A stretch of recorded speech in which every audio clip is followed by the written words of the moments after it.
It's time for 2NURFM's Health and Wellbeing. And David Lommen is with us today. And we're looking at cars and bodies and the relationship. And, well, let's see how it goes. Cars. Yeah. Well, everybody's got a car. Everybody Yeah. drives pretty well. Well, lots of us do. Most of us do. Yeah. And most of us pay attention if the car starts to make some funny noises or starts to even get a flat tyre. We say, oh, we better pull over, better fix the tyre. But with our body, it's like, oh, no, that's just a pain in my gut. That'll go away. Or, oh, yeah, okay, I get those headaches. I get them every week, but, they'll go away. Or, just all those type of things that we just tend to ignore because we'd rather be blissfully unaware than aware of what's actually happening in the body.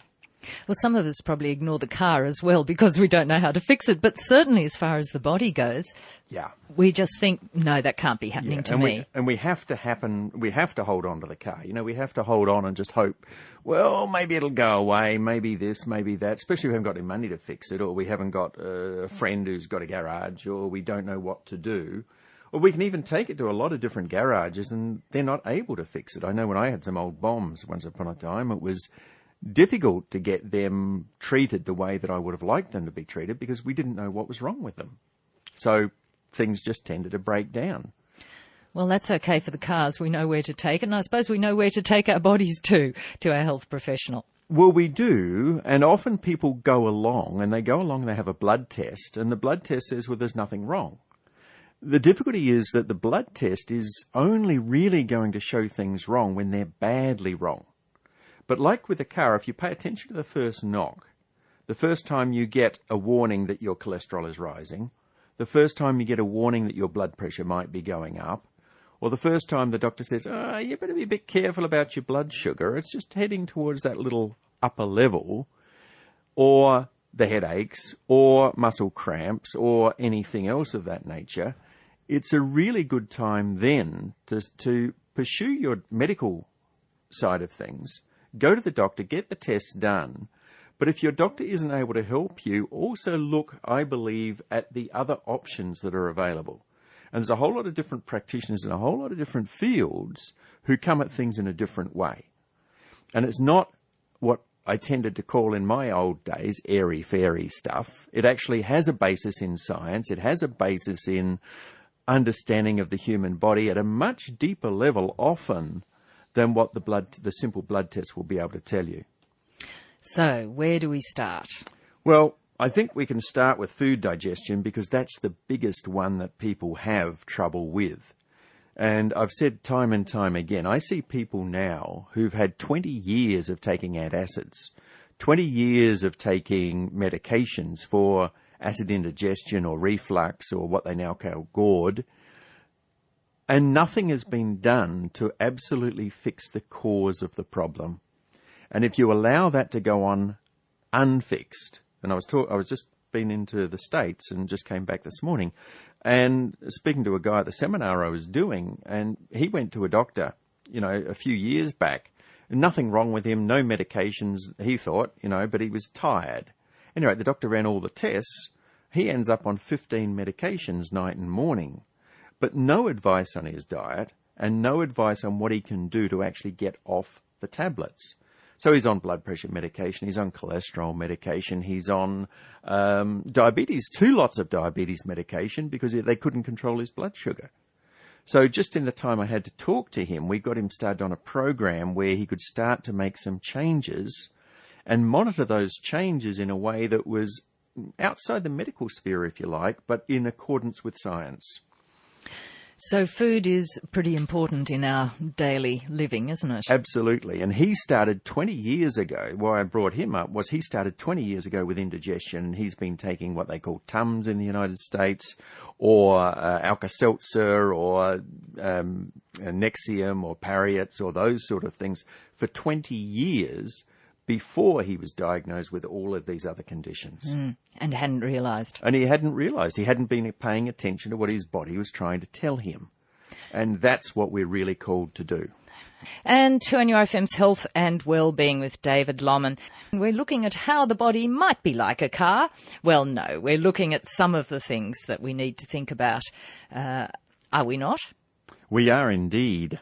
And after the food digestion comes a little thing called elimination. So if the body can't eliminate the waste, then the waste is tending to accumulate in the body. And that gives rise to issues like skin complaints and bloating and gas and a whole range of different things, let alone the discomfort of trying to go to the loo, or when you go there, finding it all rushes out and you can't do anything about it. You know, there's a whole range of different things that go along with the making elimination a normal part of a day's life, if you like, so that you can go comfortably 2 or 3 times a day. And that's a big goal for a lot of people. In the pharmacies and in the health food shops, the biggest sellers are usually the laxatives. You know, it's one of the biggest sellers there is because people are so bound up. And that goes back to poor digestion, but also goes back often to poor food choices for their body. Because what works for one body won't necessarily work for another body. And it's important that we work out individually what's right for our body, I believe, rather than what's just right for everybody. And that's why some of the food choices that we look at on the pyramid, the food pyramid which is touted around, tend not to work for a lot of people because they've got a heavy grain basis on it. And there's a number of books coming out now which are really exposing what's happened to our grains over the last 20, 30 years. And it's horrifying in the way that you see the way that those grains have been changed. And one book's called Wheat Belly, and there's another book out there as well, which just escaped me for a moment. But it's they're all about the modification of the grain, the way in which the scientists have gone about making a grain which will last longer and be more bacterially resistant, without considering that we have the bacteria in our gut which need to break that grain down. And it's causing enormous havoc with a lot of people with bloating and indigestion and discomfort, and particularly in the stages of elimination. For some people, it makes everything go through their body too fast, and for other people, it just slows everything down, and they just can't move. So is it a matter of trial and error to see which foods are right for you? Yeah, it's also a matter of investigation. It's a matter of noticing what does work and going on an elimination diet to start with, and then slowly reintroducing certain foods and noticing what works and what doesn't work. There was a great book by a guy called William Crook, written back in 1986, called The Yeast Connection. And in it he explained how to do a detox diet. And he was particularly focused on a thing called Candida. Now, Candida happens because the bugs in the gut like sugar. The Candida flora like sugar.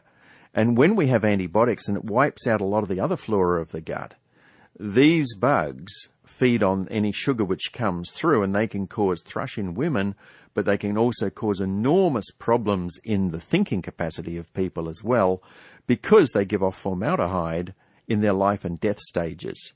So even when you kill them off, you feel lousy for a while because of the excess toxins that are accumulated in the body. So that's a call for help, looking at how your body's working with elimination. What's our next one? The burden on the key organs. Because if you're not drinking sufficient water, for instance, and the blood's too thick, that's going to put a lot of pressure on the organs that you are using to push that blood around the body and to filter that blood.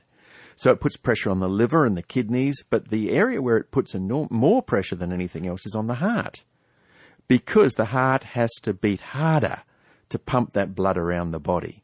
So we have a lot of people on heart medication who are there because they're not drinking sufficient water to actually thin their blood. Then they go on to the blood thinners. They've got heavy, thick blood. The heart has to work hard.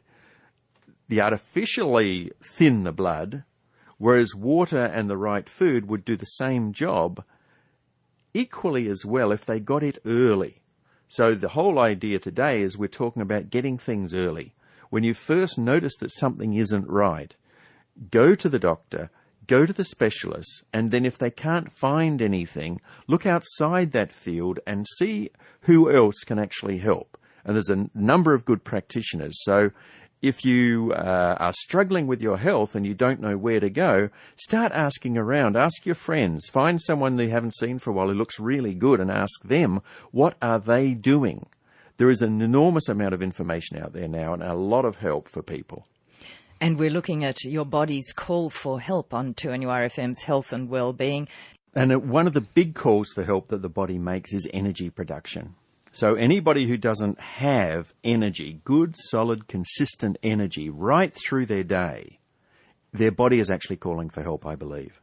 And the reason is that we are meant to have energy. We are meant to be able to get up in the morning, our feet hit that floor, and we can go. And if that doesn't happen, if you've got to, you've got to stay in bed, or you're dragging yourself, or you're finding that your energy flags, you're breaking down, your emotional energy flags, all of those things are a sign that your body is not being treated in the way that it needs to be treated for you to have good energy. And you know yourself, if you haven't got energy, how can you run your radio show? How can you actually show up and think about what to say and what to do and how to behave and how to be on air and how to interview? And it's the same for people in all different sorts of jobs. There has to be energy within the body in order to do those things. So energy is important. It is important. It's a reflection of a sign of the actual health of the body as well.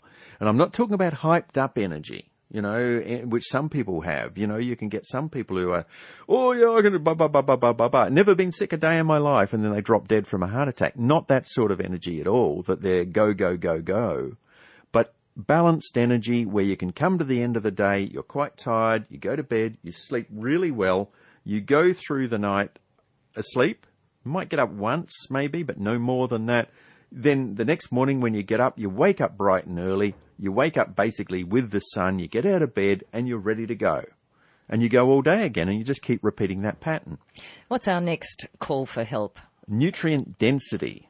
And this is the measure of the amount of nutrients you have to fuel normal body functions. And factors that could eventually trigger disease and aging. Early aging is a big one for people. And my belief is that early aging is caused because people don't have enough nutrients in their body. Basically, lack of water, lack of the right minerals, and lack of the right enzymes are those causes, and having the right balance of foods for the body. Too much cakes, too much breads, too much of the other things just weigh the body down, and they really do contribute, especially sugar, to early aging. That's let alone things like alcohol and tobacco. But just those things alone really do contribute. So when you say nutrient density, you mean that involves which nutrients you're using? Yeah, it involves vitamins. Do you have enough vitamin C for your body? Do you have enough of the B group vitamins? That goes back to energy, because to have energy, you need the B group vitamins for the whole of the system. Do you have enough CoQ10, because that's needed in the mitochondria of the cell to produce energy and to help the heart? Do you have enough potassium to help regulate the balance in the heart muscle and all the other muscles of the body? These are all things to be looked at and considered in any systemized looking. Sometimes people take their car along and they put the car up on the machine, and the machine does all the computer analysis and finds out exactly where the car is at a much deeper level than what we tend to go for our medical checks. So it's more about, if you know how your body feels and there's an issue, or you can even see an issue on your skin, say the skin cancer's developing, it's one thing just to go along and just have them burnt off. It's another thing to do what, say, Greg Chappell, the famous cricketer, did, and change your diet so you don't get them anymore. It's just a change of thought. I don't want blood pressure, so therefore I know that I can't eat foods which are going to continually increase the pressure in my body. And it's the same for anyone else. It's about changing, and it's about looking at those changes. And the body's call for help, something isn't quite right. Yeah. And moving on to the next one. Emotional stuckness. And that's really a big one, because a lot of us are stuck. We're stuck in traumas from the past which no longer have any meaning beyond the fact we're stuck there and we don't know how to move on.